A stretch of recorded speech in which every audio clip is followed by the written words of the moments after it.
You know, so far we've heard a couple amazing stories of resilience and just that kind of fighter's mentality, and that kind of leads me into our next speaker.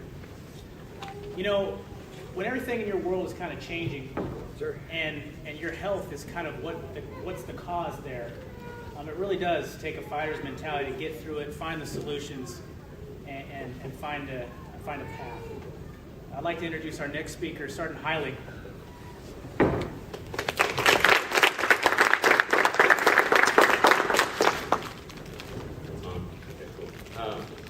How's everybody doing? I'm Staff Sergeant Heiling, 911th Air Refueling Squadron. I'm a aircraft fuel systems maintainer. Been here for about 6 years now. My story is, I guess you would say it's about resiliency. I kind of found a part of me I didn't really knew existed, or that I was capable of. But before I say that, kind of give you a little background of who I am. Born and raised in California. I was very active as a person growing up. Basically, if I had a board, I rode it. Skateboard, snowboard, surf, everything. And I was good at it, so I stayed in shape. Love sports. I played ball. Love playing baseball. Played in leagues as the league all the way up to high school. So basically stayed at that. Family life growing up, typical family. My father and my mother both got divorced when I was about 9 years old. Unfortunately, they both parted ways, and I was kind of left to take care of myself. My sister was older than me, and she went off to school. And I basically was living at home by myself with my mother. My mother was always working, whatever. So it kind of made me to be more of an independent person and kind of grow up and kind of learn life lessons without a father figure. So it made me more driven. With that being said, I graduated high school at 17. I was kind of fast burner, if you want to say that. And my mom decided to get remarried to a guy when I was 17 years old. I graduated high school, and she's like, hey, it's a good time for me to get married. He's out of school, and I want to start a new life. I want to start a new family. Well, being 17 years old, you're kind of in your own ways, or getting close to it. And going out of my family environment, going back into one, didn't really clash with me. So I immediately enrolled in college. I went to JC like 3 months after I graduated. And I was like, you know what, I'm going to go to school, kind of pass time, I don't have to be at the house. Not really into the whole family thing, and having another father figure was just not working out for me. I didn't have any problems with him, it just felt weird. So on top of that, I also decided to hit the gym. I was like, you know what, why not burn you more time, start getting to the gym, right?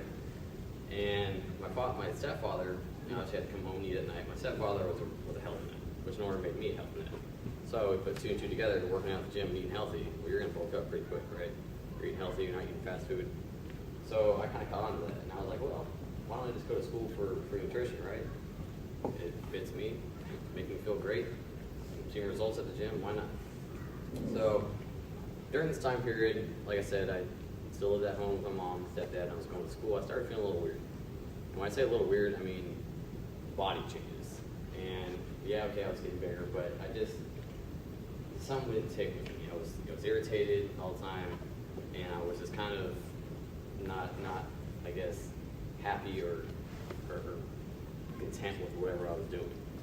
And my mom was like, oh no, it's just you growing up. And like I said, my stepfather wasn't really there to kind of say, oh, it's just being a man, because he didn't really care. So I was kind of left to find out on my own. Kind of blew it off, and you know, just went on about my life. Well, I wanted a challenge. Like I said, I was a really driven person. I never gave up on anything, and I excelled in going to school and stuff like that. So I might as well take on an even bigger challenge. What I did was join the military. Joined the Air Force, through basic training, no problems. Went to tech school, no problems. Got here to Seymour Johnson in 2009.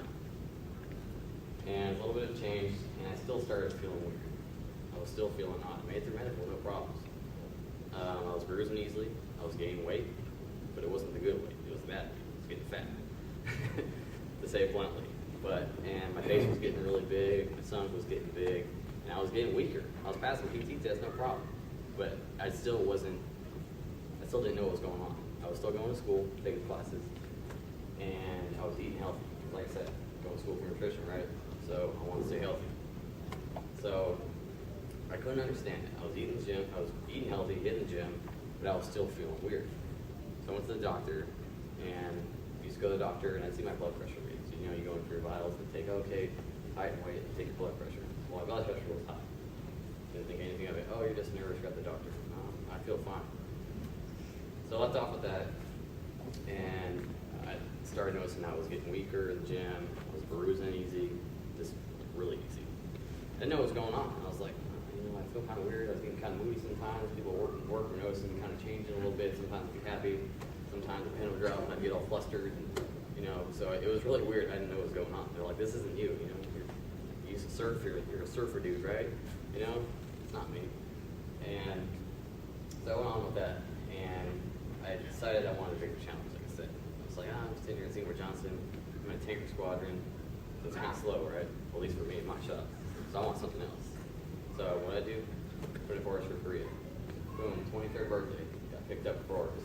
Said, hey, you're going to the 51st Maintenance Squadron. I was on everybody's Korea. Sweet. Right, get down to Seymour Johnson. So I did everything. Took care of myself, and I was like, getting ready to go. Got my follow on, Peterson Air Force Base, Colorado. Going to space base. Going to work with C-130s, right? Stoked. So I had everything ready. I just bought a new truck. So I got to figure out where to put my Lightning. Put my Lightning in storage, get everything done, right? Picked everything up. Well, the first thing you have to do is you have to get medical, right? Get cleared, make sure you're good to go. But to do that at least 120 days out. On day 120 out, I was there in medical. I sat there and I talked to my PCM at the time. And she's like, hey, we're going to take your vitals and everything. I said, okay, cool. Took my blood pressure. She's like, sir, how old are you? I said, 23. She's like, oh, you're 150 or 110. What's going on with you? I said, I don't know. She's like, oh, well, you know what? It's no big deal. We'll still send you to Korea. Everything's fine. We're going to give you these pills. I'm like, pills? I don't take pills. Never taken medicine in my life, Never broken the phone, nothing. She's like, well, it's just blood pressure medicine. Why don't you do a follow-up a couple times? See how you're doing. I said, okay, whatever. She's like, it's not really medicine, it's a diuretic. Okay, so I'm going to be urinating a lot? Yeah. Just kind of flushing out those fluids. Because at the time, I was really inflamed. My body was really big. I was getting flushed in my face, everything.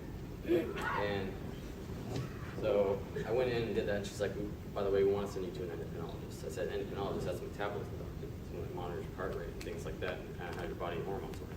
So what does that have to do with things? She's like, oh, well, it's just something that we're concerned about. I said, okay, whatever. So I went along and did that. She said, hey, by the way, we got to cancel your order. I said, really? She's like, yeah, the unit decided that they wanted to cancel them too. So it kind of works out. And I was like, oh, okay. So there goes everything else out the door, right? There goes the 2 assignments, Colorado gone, everything. So now I'm sitting at that. I go to this endocrinologist and I do a bunch of blood tests, something. I take like 8 vials of blood from me. I almost passed out with the chair because I've never had that much blood to take from me. She's like, hey, we're going to do a lab panel on you to see how everything's doing. Well, lab panel comes back. 2 weeks later, hey, everything's fine. Really? Everything's fine. So you're saying that my orders just got canceled for no reason? She's like, well, I'm sorry, but we still want to figure out if there's something wrong with you. I think there's something wrong with you. And I was like, well, I think there's something wrong with me. Well, on paper, they're saying there's nothing wrong with me. So what's going on? Well, we still want to do some more tests, yada, yada, yada. So, kind of condense things a little bit. I was passed around from specialist to specialist. I can't tell you how many times I was stuck in the needles with different doctors trying to tell me what's going on with me. I knew there was something wrong with me. I couldn't figure out what's going on. So I'm like, okay. So finally, about a year goes by. Getting close to 2014, so this happened in January 2013. Getting close to 2014, I say, hey, I'm getting threatened with a med board, I'm going to school, I got that on top of me, and I still got my job and everything. And I said, I don't know what's going on with me. And I said, you know what? I'm entitled to a second opinion. As a human being and a member of the United States Air Force, I'm entitled to a second opinion to go see a doctor of my choice. Pulled up the AFI, printed out, and said, boom, I'm going to Duke Hospital. So they are like the #1 hospital, in my opinion, in the region for everything. So you got a specialist in everything. He's like, well, okay, that's fine. So I go to Duke Hospital. I got set up with a world-renowned doctor in endocrinology, specializes in metabolism and all this other crazy stuff. I sit down and talk to him. He says, Mr. Heiling, what do you have going on with you? I said, I don't know, sir. You're the doctor. You tell me. I told him my story. I had a stack of medical records that was about this thick of all the stuff that I've been going through for the past year. I was frustrated with the Air Force and with all these doctors because what's going on with me? I know there's something wrong, but on paper it says nothing, right? This doctor does these tests. He said, hey, we want to take some blood samples of you. Come back in 3 weeks. I said, all right, cool. Take some blood samples from me. And I come back about 3 weeks later. He calls me up and says, hey sir, can you come back in about a week? We want to do an MRI. I said, MRI? I said, yeah. I want to scan your brain. Brain? Kind of weird. At this point, like I said, I'm still going through a lot of things. I'm frustrated. I'm getting threatened with MEB now because they still don't know what's going on with me, because you only been a protocol for so long until they say, hey, we got to start processing because we don't know what's going on with you. And I'm like, you're going to retire me as a senior airman? I don't want that, I'm still determined to figure out what's going on with me. So I go on and do an MRI. Doctor calls me back 2 years later. Says, hey sir, found a tumor in your head. I said, a tumor? I said, yeah, well, it's actually not in your brain, it's on your pituitary gland. It's a small gland about the size of a pea, right in the base of the stem of your skull. He said, it's not a cancer tumor, it's a benign tumor. And I was like, okay. So if anybody's not familiar with that term, it means it's not cancerous. It's just like some growth cyst. But he said it's really small and it's enough to secrete your body to make it what's going through. He said we took a cortisol sample. A cortisol sample is basically a stress hormone in your body. And what it basically will do is that if it overproduces, it makes your body go haywire. And everything that I had going on with me was because of that. My body was secreting 9 times the amount of sort of cortisol than an average rate. And it was basically deteriorating my body. High blood pressure, flushed face, bruising easily, weakness, weight, almost pre-diabetic. And I was shocked. I was like, really? And I'm the type of person, you can throw a lot at me and I'll take it for what it is, but I'm not going to get upset about it because I'm going to analyze it. That's just who I am. So normally someone would be like, oh my God, I'm devastated, right? I got to have this. No, I was stoked. I was like, yeah, I get to have freaking surgery. I can have this going on with me. But the reason why I was so stoked was because I knew I was going to be fine. He said, hey sir, we're going to get you in when you want to have surgery. And I was like, sign me up next week. Let's go. I said, I got my career on the line. I need to get this done ASAP. So I relayed the information. The doctor was like, hey man, go for it. I was like, all right, cool. If anybody knows Major Smith, he's an awesome doctor down there at the med clinic. I said, hey man, or Major Davidson, sorry. I was like, hey man. Sorry, I'm getting my names mixed up. I've been 10 minutes from the doctor. So I talked to him and he's like, hey man, he's like, just go ahead with it. I was like, all right. What's the due hospital of April 2014? And I had endoscopy done, which basically is they take the thing and they go up through your nose. So I was in surgery for about an hour, came out, everything was fine. I was in ICU for about 3 days. By day 2, I was up walking around. So I was like, man, I feel great.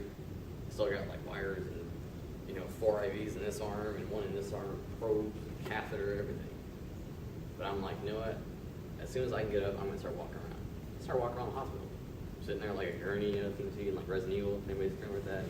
Got a little gurney, a little, bag of water in there. Yeah, that was me. Walk around with the nurse, hot nurse in there. Yeah. Walk around with that, I was having a good time. It's like, how old are you? Like 24. Throw that out there. Got all the stuff all over my face, nose things all over here. I don't care. My mom was laughing at it. It was fun. So along with that, before that, I tested for staff sergeant. I was determined I was going to make staff. I was like, you know what? I've been through so much. Got all this stuff going on with me. I'm going to make staff this year. So I tested for it. Studied, tested for it, came out feeling really good. A month later, after I got out of the hospital, because I was on bed rest for about a month. It's not really bed rest because I was up walking around doing my thing. My first shirt came down to me. He said, hey, Airman Heiling, would you like to go to ALS? And I was like, dude, I'm on full profile right now. Like, I can't even do flight log, And he's like, I said, you know what, fine, let's do it. I'm so determined to do this, because this is who I am. I'm driven to do something, right? So I said, I don't care. Throw a challenge at me. If I fail, I fail, whatever. At least I tried it, right? More than some people can say about stuff like that given out. I went through with it. A lot of my instructors knew everything. They knew what was going on. I said, hey, I'm on profile for this. They were so, cooperative with it that they're like, hey, you don't have to do PT, just show up. I said, no, I want to do PT because when I came out of the hospital, what they basically say is that it's like you're being reborn again. I had no strength. I couldn't run. I couldn't do anything. And just to kind of see where my bar was at and my strength, I did 1 lap around the track, 15 push-ups, and 20 sit-ups. and I was toast. And I was like, I'm sorry, ma'am, like, I can't do it. She's like, that's fine, you know, whatever. By the end of ALS, I was letting people on the 2-mile track because I was so fast. I got my running up, I got my strength up, I got everything up because I was so determined to do it. And my an instructor, usually when people would kind of run ahead on the track, she would get upset because we're supposed to run as a class. We're supposed to run as a class on the track. You know, you don't leave your friend behind. She was like, you know what, I know what you're going through, just go. Go and meet us at the finish line, I don't care. And I did, because I was so, you know, I felt good about myself. So you probably think, hey, you know, like, I got all this stuff going on, great, right? Doing awesome. Everything's going great, you know. Finished ALS, starting to get my strength back, lose a bunch of weight, you know. Made through ALS, passed and everything. Still got one thing, still on medication. So I gotta, you know, teach my body how to be normal again, function, because the gland that had the cyst on it is a master gland in your body, controls like hormones in your body, everything. I mean, you could like destroy that gland in your body, you're basically dead. You know, and if I never got it fixed, I would have just slowly deteriorated. I wouldn't be able to walk, would have been overweight, and my life probably would have been cut in half. I'm 25 now. Who knows how much longer we'll live, right? So it's kind of scary to think about that, but I didn't think about that. I thought about progressing and moving forward.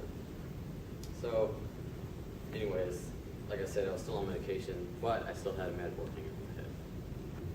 I still had my career. Even though everything's going great, back at work, doing stuff, I still have a med board. They're like, hey, we don't know if we want to keep you in the Air Force. I said, I'm out of the hospital, I'm doing great, I'm doing everything I can, I made through ALS. You know, like, what more do you want from me? You know? Sell and everything else. And they're like, well, you know, the Air Force, we don't know what's going on. And I had letters written by the neurosurgeon and the doctor who was taking care of me at Duke saying he is fit for duty, he has nothing wrong, signed, stamped, end of date, everything. Said he's good for duty. Well, the folks down there, Randolph didn't think that. They're going to nitpick everything. So I'm kind of sweating that because now I'm like, well, you know, I'm going to be retired, you know, and I'm kind of starting to think that. And on top of that, I'm still going to school, you know, because I'm determined to finish up my school and everything. I still got all that stuff over my head.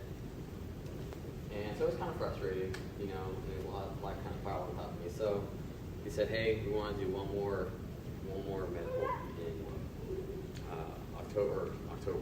We want to see where you're at. So I had to be at a certain level on the cortisol levels. And it came in milligrams, and I was 2 milligrams off in October of having the baseline where it's supposed to be, because my body was really producing it on its own.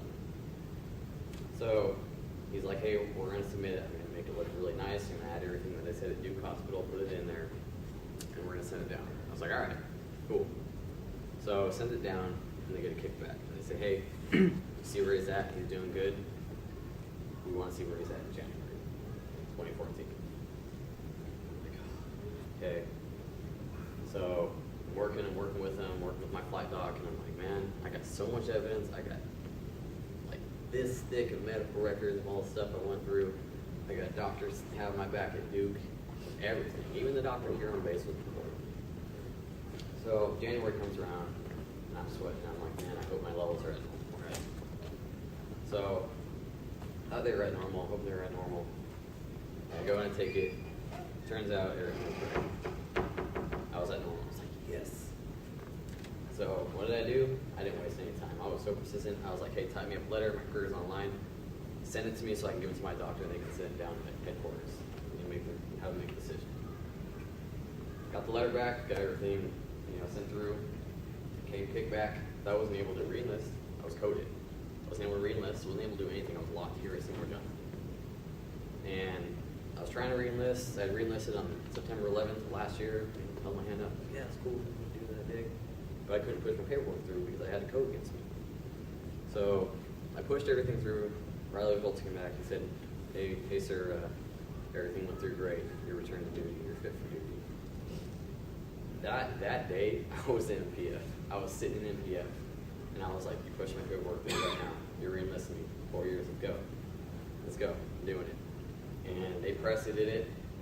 Everything went through. And I'm at where I'm at now. Now, the reason why I want to tell this story is because, like I said, I'm a driven person. I am. But a lot of people get stuck in ruts. They do. They're like, hey, well, I can't do this, or they get kind of like, they get into a routine. But I never thought I'd go through that. I never thought my body was capable. They say, oh yeah, your body's physical abilities are much more than you think. Well, your mind is the one that controls that. And your mind's the one that makes it able for you to pursue that and get over those humps. And there's a quote that I actually learned, I remember by an individual by Lance Armstrong. It says, pain is temporary. It lasts a minute, a day, an hour, or even a year. But eventually, it will subside, and something else will take its place. If I quit, however, it'll last forever. And I took that, and I took it hard. And it kind of made me pursue myself and kind of look at life in different perspectives. And I don't think I'm where I'm at today without that strength. And to me, it's great because I'm able to find more dedication to things, and you look at life a little differently. But the main thing I'm trying to think is that, or trying to say is that, people, they don't think that they're capable of things.